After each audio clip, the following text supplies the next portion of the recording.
There is an allure to freelancing, right? I mean, it's the freedom, of course, it's in the word, right? There's the flexibility and there's like working with purpose, but freelancing will not fix a broken career or a broken mindset or a broken way of doing things. And you might already work for yourself, or you might be toying with the idea of working for yourself. Either way, you might think that you're ready, right? That you are even wired for self-employment.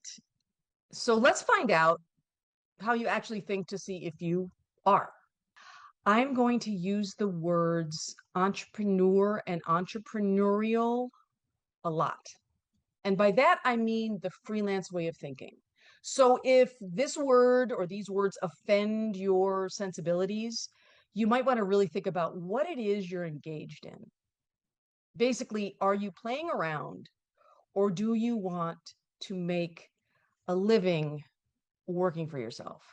On to these secrets for freelance success. Number one is there's a propensity to break the rules. Entrepreneurs are problem solvers, not rule followers. Going along to get along causes you to cringe, right? You might be able to bite your tongue in the short run, but you would rather come up with creative solutions than follow the status quo. You see a better way, and it kind of drives you crazy when nobody else does. And you're not being difficult. You simply can't help it but imagine alternatives. This is not rebellion for the sake of rebellion. This is vision.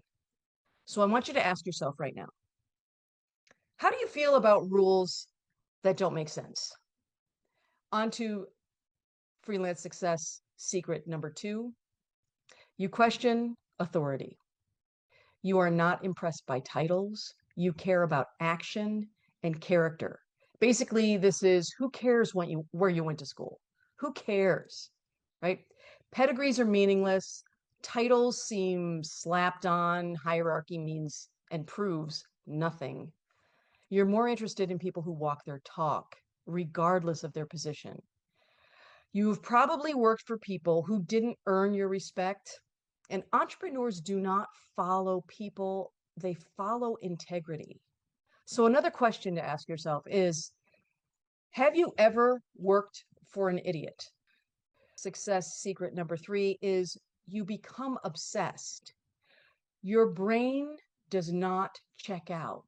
You need to dive deep. And when I say obsessed, it's not obsessive compulsive disorder. Thinking is effortless.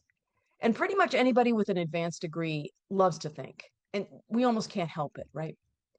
You get caught up in the research, you'll solve things in the shower, and you'll have that just one more thing syndrome. Thinking is not only effortless, it's it's fun. Entrepreneurs don't overthink, they immerse. You delight in exploring every angle of an idea. You research and practice and strive for excellence in what excites you. And you might lose track of some time on occasion. So, another question for you is what is your latest rabbit hole? Freelance success secret number four is you see the future. Entrepreneurs do not daydream. They live in possibility. Your imagination goes from 0 to 60 in mere seconds. You play out the whole story in your mind, the beautiful house, the ideal spouse, a full bank account, adoring fans, and you find yourself wondering maybe why is it taking so long? Why isn't it showing up like this? Your vision is so real that you can taste it. And this gift manifests inspired and powerful ideas, intuitive impressions, and creative solutions that ignite passion and drive action. So I want you to ask yourself, can you already picture where you want to be? So, success secret number five. Now, before we get on with this, if you saw yourself in any of those last ideas, if you don't like stupid rules. If you don't care who their father is, they're still a jerk. If you say, just give me a minute, and hours later, you realize that it's been hours later. If you can really envision what you want to make happen, a lot of us who've built freelance businesses have felt those same things. But here's the problem. You might have resonated with all the things I just talked about, and thereby you think that you are cut out for freelance life, or dare I say that you are wired for entrepreneurship. But you could be wrong. So, freelance secret number 5 is basically to get your head out of your ass. Okay. The illusion of self knowledge is so compelling, so gripping, so loaded with the self, the ego. That's part of it, right? We can convince ourselves that we think a certain way and it benefits us, and we actually don't. Well, how do we know that, right? How do we, if we take a look at the success, the freelance success number 1 and the superpowers, basically, you are not afraid to think creatively. You easily find workarounds. You think outside the box, and you ensure that any standards that are set up make sense. It's not, again, just breaking the rules for the sake of breaking the rules. But on the flip side, there's the kryptonite. So what could happen in this case when things go a little bit, I don't know, off the rails for you, or it might be something that you have to kind of check yourself before you wreck yourself? You could disagree just for the sake of disagreeing. You could feel slowed down or limited. You might try to get other people on your side, those blind followers. It's like, come on, stop following blindly now. This is like really how we should do it. Maybe a little bit of bullying, maybe a little bit of self-righteousness, whatever it is, that need to be right can really, really limit your ability. So it's a superpower, but there's also a tension. Now, let's imagine that you don't mind rules. And this doesn't mean that you're not cut out to work for yourself. You might even appreciate rules. You understand the delicate balance between being creative and the need for order and structure. And you easily respond in a healthy, balanced, and supportive way. You're not like, come on, gang, let's upend, whatever. I mean, like that's, you're just like, oh yeah, all right, I get it. Yep, this makes sense. I can see where this is coming from. The the tension with being a freelance, though, is you might limit your risk taking or your innovation. You might defer and not speak up. And this can come into play during negotiating payment or schedule or your professional rate. You might just not advocate for yourself because, well, that's the way they do this. One of those things to think about. To think about how the superpowers here play out. Again, not a bad thing if you question authority. You're in good company. First off, most independent thinkers have this measure, questioning authority. So, of course, why not? That's like a fine thing to be an independent thinker and to call things into question, especially authority. You see value beyond title. Status carries little water. You've got a pretty keen BS detector, and everyone has a shot. And so this might make you a really good manager, actually. Even though you're questioning your authority as a manager, you can see everybody. You want to respect at least the people that are not faking it. Now, as far as the kryptonite goes, there's a tendency to kill the messenger or throw the baby out with the bathwater, because you don't respect that person who's giving you the directive.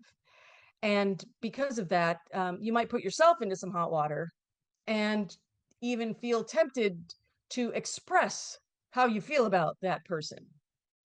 And you might end up alienating the people who might actually be able to help you.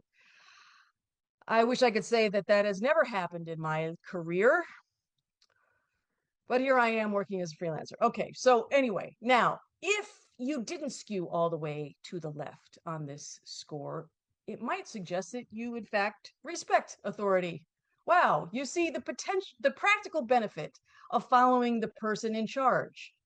You can pick your battles mentally before picking a fight, and you probably excel at office politics. You're really good at knowing, okay, this is how it's done. This is, I don't have to get into a row about this. And honestly, this is the one measure that I see with my clients that becomes the most balanced the quickest. Because if you think about it, the whole goal of working for ourselves is to get things done. And people who also know how to get things done understand the different mix of authority in getting things done. This does not mean that you have not worked for an idiot. And what this can look like as far as your superpowers go, thinking is easy. Research is fun. Almost all entrepreneurs have this habit of thinking. 97% have obsessive thinking about new ideas. They reach a flow state when solving problems. This is all really great when you're trying to figure things out and get things to a new level as you envision. As far as the kryptonite, you can become very attached to your ideas. And I mentioned a little bit of restlessness. There could be this restlessness, this monkey mind, which is what the Buddhists call like this chatter, internal chatter. The losing track of time I mentioned before, which can happen, and that, depending on what kind of relationships you're in, might not be the favorite of the people that are around you. It also can be very difficult to change tack. If someone says, hey, maybe let that one go. We don't need to pursue that line of research right now. It's like, but I haven't found the answer yet. What are you telling me? I'm not ready to stop. We're not supposed to stop yet. And the biggest risk is to your sense of humor. Again, thinky brain and fun brain aren't always the same, especially when it's in this obsessed, off the rails, let's go until we get it right mindset. Now, if you're not all the way over to the right on this, your thought is intentional. You automatically find value in other people's ideas. Can you imagine that? Like thinking somebody else has something to offer. Wow. What an idea. Wow, that's amazing, right? You will also don't get defensive if somebody disagrees with you. You don't mind the back and forth. It's okay. And again, in our best moments, we certainly love and can benefit from lovely back and forth with people. And that helps spur creativity.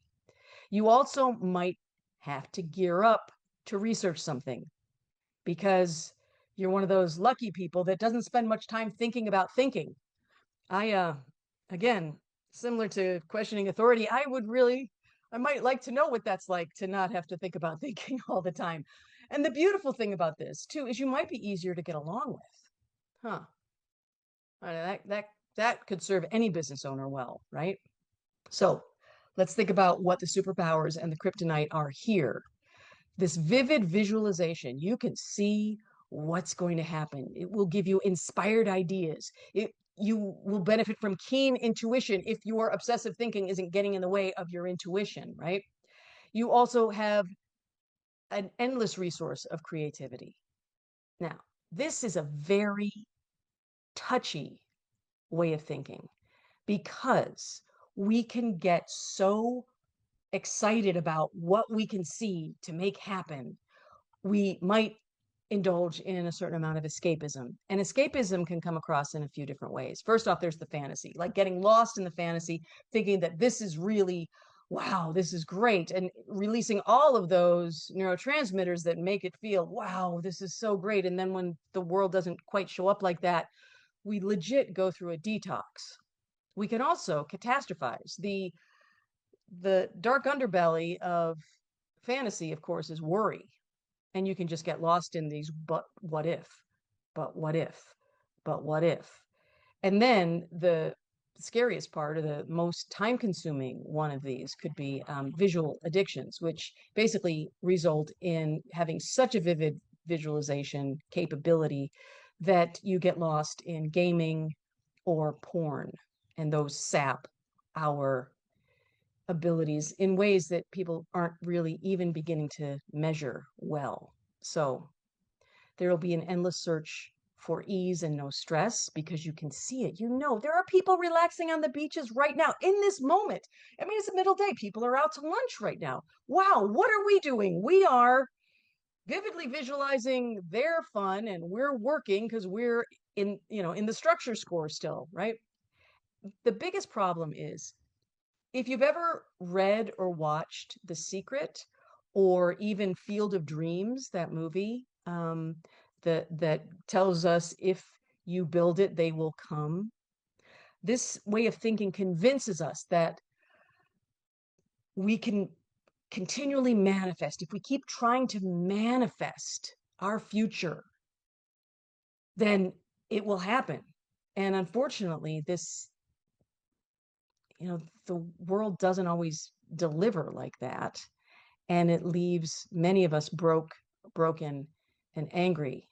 And when we can see what the future holds for us so vividly, and it doesn't show up that way, it is such an attack on our self-worth. What am I doing wrong? Boy, that's pretty heavy. And all I was doing was like trying to imagine some good stuff, right? Now, if this is not skewed all the way over to the right in your results, you've got a natural pragmatism. You are unlikely to get swept away by hype. You can navigate logistical challenges and not take them personally, like, oh, I guess it's time to balance my checkbook, as opposed to, oh, I got to balance my checkbook again. That kind of thing.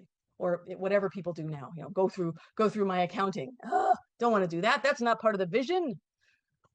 You can set clear, vivid, and realistic goals that drive focus, discipline, effort, and action. It's not just getting lost in the fantasy. You actually take practical measures to make stuff happen. And, on the flip side, you might have a negative view of dreamers in your life, so much so that you're putting them in air quotes. And it might, in fact, be hard for you to dream or trust that your creativity and your intuition will actually get you anywhere. So, knowing all of this, the big question is, do you feel like you are destined for freelance success?